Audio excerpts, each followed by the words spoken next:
7 historical facts that sound like a joke. You won't believe they're true. Hello and welcome to our video on historical facts that sound like jokes. You know, sometimes truth is stranger than fiction. And that's certainly the case when it comes to these bizarre, hilarious, and often downright unbelievable stories from the past. From dueling spouses to when the Roman Empire was auctioned off, we're going to take a look at some of the most outrageous and surprising moments in history. These are the kind of stories that will make you wonder how humanity has made it this far without collapsing into fits of laughter. So buckle up, grab some popcorn, and get ready for a journey through history that will leave you both scratching your head and rolling on the floor laughing. Ah, the Middle Ages. A time of chivalry, bravery, and love. Or was it?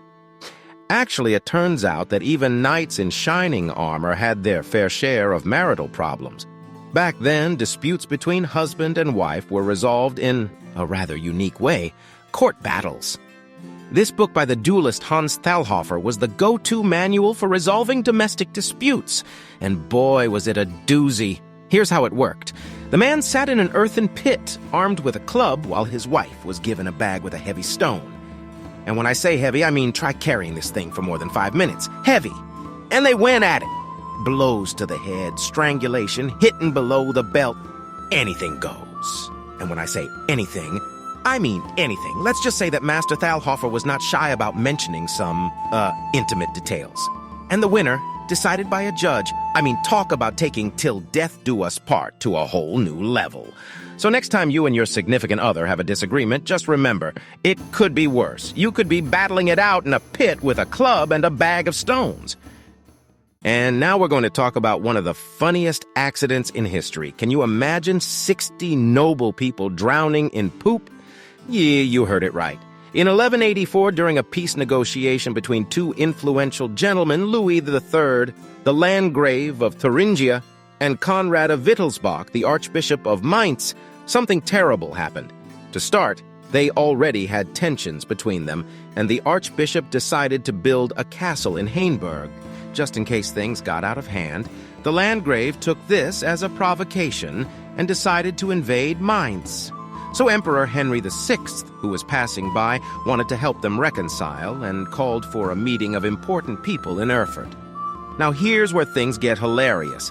Instead of meeting face-to-face, which would have been too easy, they brought a massive entourage with them. Add to that, other people who saw it as a perfect opportunity to attend a banquet, and you have over 100 people in the room, and guess what?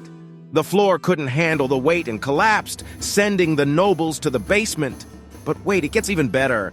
They crashed through the floor and fell into a massive septic tank that hadn't been cleaned for years, so yeah, poop everywhere.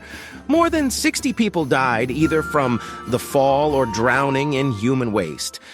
But the best part of the story, Louis III got stuck in the poop, but they managed to pull him out. The Archbishop survived thanks to sitting near a window. And Emperor Henry, well, he was taking a dump in a stone room with a hole, which they delicately called a wardrobe, when the floor gave way and he had to wait for someone to bring a ladder and rescue him. So there you have it, folks. A poop-tastic story from history. Remember, always check the floor's weight limit, especially if you're negotiating peace. Get ready to have your mind blown by the next fact. In a tale that sounds like a Monty Python sketch, Pope Formosa was put on trial after being exhumed. Yes, you read that right, exhumed, and you thought your job had some weird requirements. It all started when Pope Stephen VI got a bee in his bonnet about his predecessor's actions. Apparently, Formosus had anointed the wrong guy to rule the Holy Roman Empire, and Stephen VI was having none of it. So what did he do? He called a trial, of course. The only problem? Formosus had been dead for 9 months.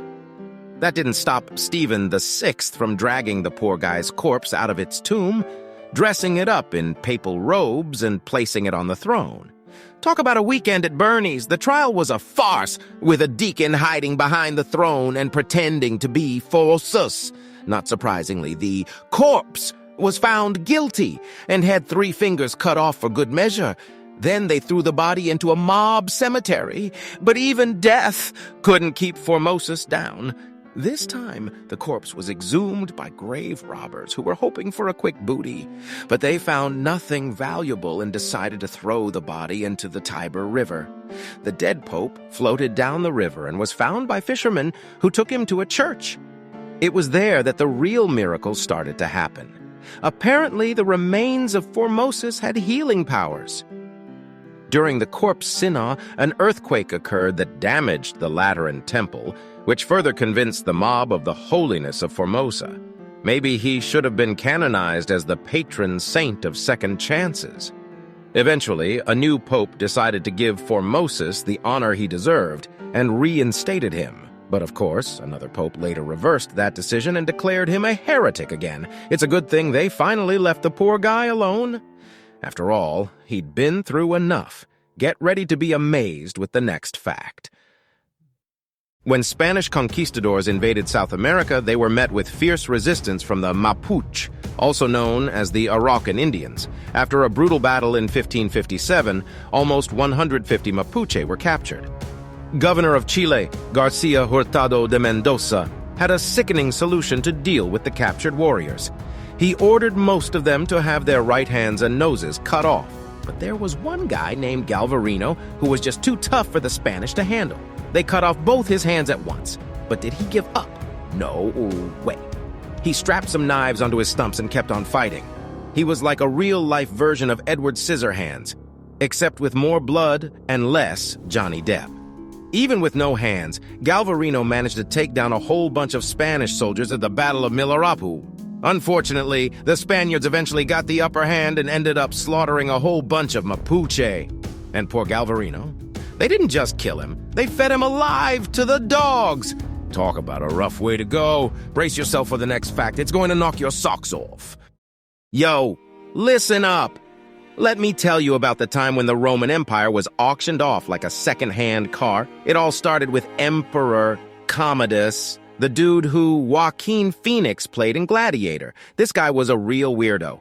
He loved to fight in the arena against real fighters, but he didn't care much for running the empire. Plus, he was super paranoid and liked to kill his consuls just in case they were plotting against him. Not exactly the most stable leader, you know? So, his followers decided to take matters into their own hands and get rid of him. But their first attempt to poison him failed because the emperor ended up puking. Gross, right?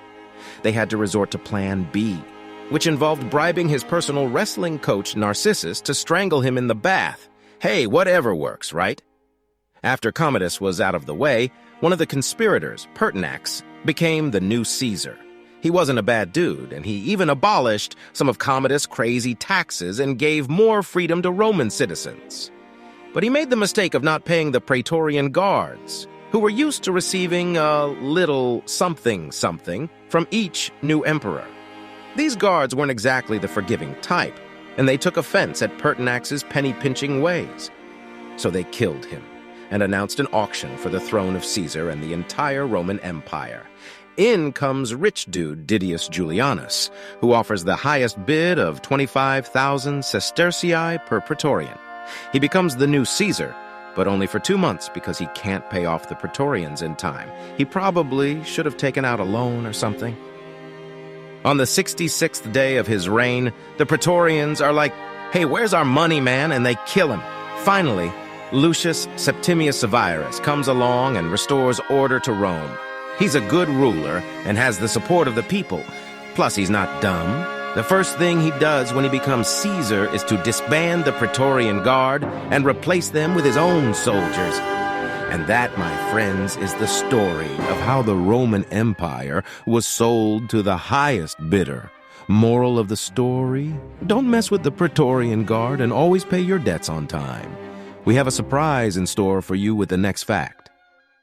Listen up, folks. We've got a tale of death from the dead. No, not those brain-eating zombies. We're talking about a Viking named Sigurd the Mighty. This dude ruled over the Orkney and Shetland Islands off the coast of Scotland, and he wasn't content with just chilling on his throne. Nope. Sigurd decided to team up with some other chiefs and invade Scotland like it was his own personal playground. They came up against a local ruler named Maelbrit. who probably thought he was hot stuff until Sigurd and his crew showed up. Sigurd was all like, "You want a piece of me, bro?" And Mael was like, "Yeah, let's go." Long story short, Sigurd beheaded Mael and tied his head to the saddle of his trusty steed. But here's where things get real interesting, folks. As Sigurd rode triumphantly back home, Mael's noggin bounced around like a basketball and his pointy tooth ended up slicing into Sigurd's leg. Ouch, right? Sigurd probably thought it was no big deal, but that tiny cut ended up getting infected, and well, let's just say it didn't end well for Sigurd. He kicked the bucket from that infected cut before he even made it back to his kingdom. Lesson learned, people. Even if you think you've won, always watch your back. Because if Mael Brit's got anything to say about it, he'll come back from the dead and take you down with him.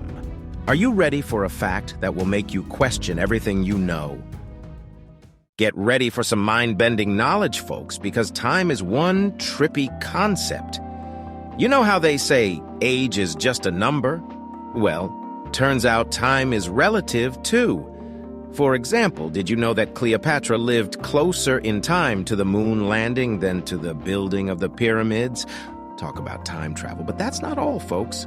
Back in the day when the pyramids were being built, mammoths were strolling around on Wrangel Island like they owned the place. Sure, they weren't in Egypt, but it's still wild to think about. And get this, Tyrannosaurus Rex existed closer in time to the moon landing than to the Stegosaurus. I mean, I don't know about you, but I always thought those dinos roamed the earth together. And if that's not enough to blow your mind, check this out. When the first Star Wars movie premiered, people were still getting their heads chopped off by guillotine in France. That's right, the last guy to go out that way was beheaded in 1977. So, next time you feel like time is dragging, just remember that things used to be a lot more medieval. Well, folks, those were 7 real historical facts that sound like a joke, but I assure you they're all too real. Who knew that history could be so strange and hilarious at the same time? For those who are interested in delicate topics, we have a video that might pique your interest. You'll find a link in both the pop-up and the video description. If you enjoyed this video, don't forget to hit that subscribe button, give us a thumbs up, and leave a comment below letting us know which historical figure would you want to bring back to life for a day and why. Let us know in the comments.